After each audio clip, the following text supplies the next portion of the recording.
Hi friends, வணக்கம் எல்லாரும் எப்படி இருக்கீங்க? இன்னைக்கு நம்ம சேனல்ல என்ன வீடியோ பார்க்க போறோம்னு பாத்தீங்கன்னா நான் 2 days before community postல என்ன வீடியோ போடலாம் அப்படினு சொல்லி ஒரு 3 ஆப்ஷன் கொடுத்து கேட்டிருந்தேன். அதுல நீங்க எல்லாரும் கேட்டிருந்தது பொடலங்காய் 65 போடுங்க அப்படினு சொல்லி நிறைய பேர் கேட்டிருந்தீங்க. உங்க எல்லாருக்காகவும் தான் இன்னைக்கு வந்து பொடலங்காய் 65 வீடியோ பார்க்க போறோம். இது வந்து சாம்பார் சாதத்துக்கு கூட ரொம்ப அட்டகாசமா இருந்தது. எப்படி பண்ணலாம்னு சொல்லி பார்க்கலாம். அதுக்கு முன்னாடி நான் கம்யூனிட்டி போஸ்ட் போட்ட உடனே அதுக்கு ரெஸ்பான்ஸ் பண்ணி பதில் சொன்னவங்க எல்லாருக்குமே ரொம்ப நன்றி. சரி வாங்க வீடியோக்குள்ள போகலாம். So first பொடலங்காய் 65 பண்றதுக்கு நான் அந்த கரண்டி அளவு ஒரு கரண்டி அளவுக்கு தயிர் எடுத்துக்கிறேன். ரொம்பவே புளிப்பு இல்லாத தயிரா எடுத்துக்கோங்க. நான் இன்னைக்கு வந்து பாத்தீங்கன்னா ஒரு காய் கட் பண்ணி வச்சிருக்கேன். கிட்டத்தட்ட 1/4 கிலோ இருக்கும். இப்போ இது கூடவே அடுத்து வந்து பாத்தீங்கன்னா கடலை மாவு சேர்த்துக்கலாம். இந்த ஸ்பூனாலே நான் 2 ஸ்பூன் அளவுக்கு கடலை மாவு சேர்த்துக்கிறேன். கடலை மாவு சேர்க்கும்போது நல்ல ஒரு கோட்டிங் கிடைக்கும். அப்போ வந்து நல்ல சூப்பரா இருக்கும். சோ அடுத்ததா இது கூடவே வந்து அரிசி மாவு சேர்த்துக்கலாம். அதே மாதிரி இதே ஸ்பூனால நான் 2 ஸ்பூன் அளவுக்கு அரிசி மாவு சேர்த்துக்கிறேன். அரிசி மாவு சேர்க்கும்போது நல்ல ஒரு கிறிஸ்பியா வரும். சோ அதனால அரிசி மாவு சேர்த்துக்கலாம். இந்த ரெசிபி வந்து பாத்தீங்கன்னா ரொம்பவே சிம்பிள், ரொம்பவே சூப்பரா இருக்கும் டேஸ்ட். நான் இன்னைக்கு ட்ரை பண்ணி பார்த்தேன். எல்லாருக்குமே ரொம்ப பிடிச்சிருந்தது. கண்டிப்பா நீங்களும் ட்ரை பண்ணி பாருங்க. உங்களுக்குமே ரொம்ப பிடிக்கும். அடுத்ததா நான் கார்ன் ஃப்ளவர் சேர்த்துக்கிறேன். இது வந்து இதே ஸ்பூனால ஒரு 1.5 டீஸ்பூன் அளவுக்கு கார்ன் ஃப்ளவர் சேர்த்துக்கிறேன். கார்ன் ஃப்ளவர் சேர்க்கும்போது நம்ம இந்த எக்ஸ்ட்ரா சேர்க்குற எல்லா இன்கிரிடியன்ட்ஸும் காய் கூட நல்லா ஒட்டி வரும். அடுத்ததா நான் கொஞ்சமா ஃபுட் கலர் சேர்த்துக்கிறேன். நான் வந்து கொஞ்சம் கலரா தெரியும் அப்படின்றதுக்காக சேர்த்துக்கிறேன். இது வந்து முற்றிலும் ஆப்ஷனல் தான். தேவையில்லை அப்படின்னா நீங்க ஸ்கிப் பண்ணிக்கலாம். சோ இது கூடவே நான் கொஞ்சமா வந்து வெறும் மிளகாய் தூள் சேர்த்துக்கிறேன். காரத்துக்கு தகுந்த மாதிரி நீங்க சேர்த்துக்கோங்க. இப்போ மிளகாய் தூளும் சேர்த்தாச்சு. அடுத்ததா வந்து நான் கொஞ்சமா மஞ்சள் தூள் சேர்த்துக்கிறேன். அவ்வளவுதான். கடைசியா வந்து பாத்தீங்கன்னா இஞ்சி பூண்டு பேஸ்ட் இதே ஸ்பூனால 1 ஸ்பூன் அளவுக்கு இஞ்சி பூண்டு பேஸ்ட் சேர்த்துக்கலாம். நான் எடுத்துக்க இது எல்லா அந்த அளவு வந்து பாத்தீங்கன்னா நீங்க வந்து ஒரு 1/4 கிலோ காய் எடுத்தீங்க அப்படினா சரியா இருக்கும். இது கூடவே கொஞ்சமா கரம் மசாலா சேர்த்துக்கோங்க கொஞ்சம் ஃப்ளேவர்க்காக. இது எல்லாத்தையும் சேர்த்து நல்லா வந்து mix பண்ணிக்கலாம். இப்போ இது வந்து பாத்தீங்கன்னா இதுல இருக்க தண்ணி வந்து எனக்கு போதுமானதா இல்ல. அதனால நான் கொஞ்சமா தண்ணி ஆட் பண்ணிக்க போறேன். இப்போ நம்ம வச்சிருந்தல அதே ஸ்பூனால நான் 2 ஸ்பூன் அளவுக்கு தண்ணி ஆட் பண்ணா எனக்கு கரெக்ட்டா இருந்தது. நீங்க வந்து தண்ணி வந்து தேவையான அளவு சேர்த்து நல்லா mix பண்ணிக்கோங்க. அதே மாதிரி ரொம்ப தண்ணியா mix பண்ணிட கூடாது. பாருங்க நான் அதே ஸ்பூனால 2 ஸ்பூன் அளவு மட்டும் சேர்த்தேன். இப்போ எனக்கு சரியா இருந்தது அவ்வளவுதான். இது எல்லாத்தையும் இதே மாதிரி ஒரு பேஸ்ட் மாதிரி ரெடி பண்ணி வச்சுக்கோங்க. அடுத்ததா நான் பொடலங்காய் வந்து கட் பண்ணி எடுத்து வச்சிருக்கேன். இப்போ அத வந்து இது கூட சேர்த்து mix பண்ணிக்கலாம்.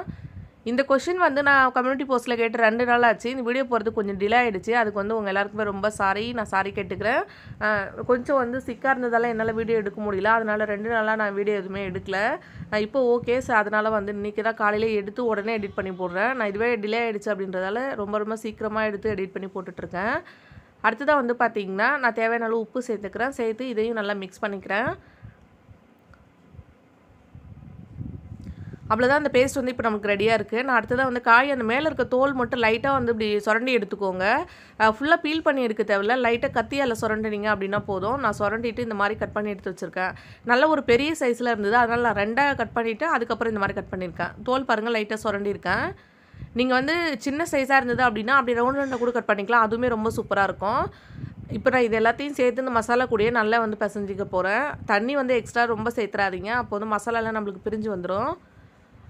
இது வந்து எனக்கு ஓகேவா இருக்கு. நான் அது வந்து நல்லா mix பண்ணிட்டு இது ஒரு 5 நிமிஷம் அப்படியே மூடி போட்டு வச்சிரலாம். அதுக்கு அப்புறமா இத நம்ம பொரிச்சு எடுத்தோம் அப்படினா சூப்பரா நமக்கு ரெடி ஆயிடும்.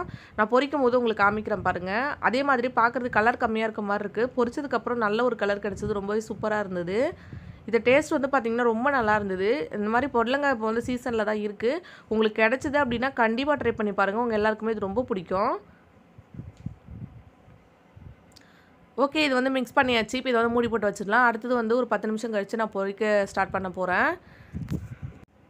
இப்போ எனக்கு எண்ணெய் நல்லா சூடானதுக்கு அப்புறமா நான் இந்த மாதிரி காய் எல்லாத்தையும் போட்டு பொரிச்சு எடுத்துக்க போறேன். ஃபர்ஸ்ட் எண்ணெயில வந்து நான் 2 பேட்சா வந்து போட்டேன். கொஞ்சமா போட்டுக்கோங்க. கொஞ்சம் கூட நமக்கு இந்த நம்ம சேர்த்திருக்க மாவு எதுவுமே நமக்கு வந்து பிரிஞ்சு வராது. நம்ம கார்ன் ஃப்ளவர் சேர்த்திருக்கிறதால. அதே மாதிரி பாருங்க ஃப்ளேவருக்கு வந்து நம்ம ரொம்ப அதிகமா எதுமே சேர்க்கல. இஞ்சி பூண்டு பேஸ்ட் அப்புறம் வந்து கொஞ்சமா கரம் மசாலா மட்டும் தான் சேர்த்திருக்கோம். இதுவே போதும். இப்போ நான் இத வந்து ஒரு சைடு நல்லா வெந்ததுக்கு அப்புறமா திருப்பி விட்டு இன்னொரு சைடு வந்து நல்லா வேக வச்சு எடுத்துக்க போறேன். பாருங்க ஒரு சைடு நல்லா வெந்திருச்சு. திருப்பி விட்டுட்டு நான் இன்னொரு சைடு வந்து வேக வச்சுக்கிறேன். இதே மாதிரி 2 பக்கமும் திருப்பி போட்டு நல்லா வேக வச்சு எடுத்தோம் அப்படினா நல்லா வந்து வெளிய கிறிஸ்பியா ரொம்பவே டேஸ்டியான நமக்கு பொடலங்காய் 65 கிடைச்சிரும். இது வந்து கொஞ்சம் டிஃபரண்டா இருக்கும். நம்ம பொடலங்காய் கிடைக்கும்போதெல்லாம் எப்போதுமே ஒரே மாதிரி ரெசிபிலாம் வந்து ட்ரை பண்ணாம இது வந்து கொஞ்சம் டிஃபரண்டா இருந்தது. எனக்குமே இது ரொம்ப பிடிச்சிருந்தது.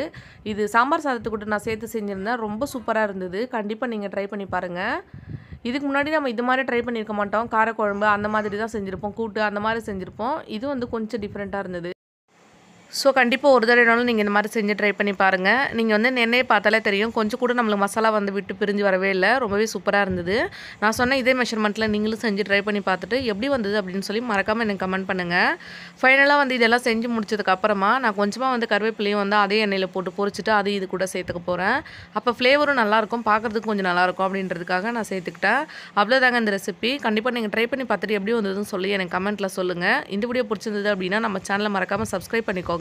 அப்படியே பக்கத்தில் இருக்க பெல் பட்டனும் கிளிக் பண்ணி ஆல்ன்ற ஆப்ஷன் கொடுத்து வச்சுக்கோங்க. அப்போ தான் நான் போடுற எல்லா வீடியோஸும் உங்களுக்கு வந்து நோட்டிஃபிகேஷன் வரும். தேங்க்யூ. தேங்க்ஸ் ஃபார் வாட்சிங்.